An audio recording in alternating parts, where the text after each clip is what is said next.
একটি মহল নির্বাচন পেছানোর ষড়যন্ত্রের চেষ্টা করছে এহসানুল হক মিলন।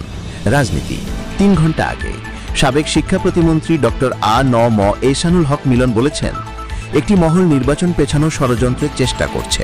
ডক্টর ইউনূস নির্বাচনের পক্ষে, যারা নির্বাচন পেছনে ষড়যন্ত্র করবে তাদের সম্মিলিতভাবে প্রতিহত করা হবে। তারেক রহমানের প্রস্তাবিত ৩১ দফা বাস্তবায়নের মাধ্যমে মানুষের অধিকার প্রতিষ্ঠা করা হবে।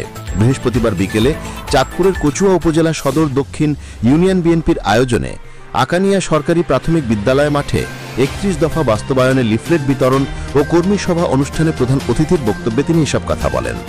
সদর দক্ষিণ ইউনিয়ন বিএনপির সভাপতি ডক্টর তোফাজ্জল হোসেনের সভাপতিত্বে ও উপজেলা ছাত্রদলের সহসভাপতি কামরুল ইসলামের পরিচালনা সভায় বিশেষ অতিথির বক্তব্য রাখেন উপজেলা বিএনপি প্রধান সমন্বয়কারী শাহজালাল প্রধান, উপজেলা বিএনপির সভাপতি খায়রুল আবেদিন স্বপন, সাধারণ সম্পাদক মাসুদ ইলাহি সুভাষ, উপজেলা উত্তর বিএনপি সাধারণ সম্পাদক মোহাম্মদ ইউসুফ মিয়াজি, উপজেলা যুবদলের সভাপতি আব্দুস সালাম শান্ত, সাধারণ সম্পাদক হাবিবুন নবী সুমন, পৌর বিএনপির সভাপতি বিল্লাল হোসেন মজুমদার, সাধারণ সম্পাদক আলমগীর হোসেন পাটুয়ারি, সদর ইউনিয়ন বিএনপির সাধারণ সম্পাদক আব্দুর রশিদ মিয়াজি, উপজেলা ছাত্রদলের সভাপতি ইসমাইল প্রধান আবেগ, সাধারণ সম্পাদক সম্রাট রইজ উদ্দিন চৌধুরী প্রমুখ।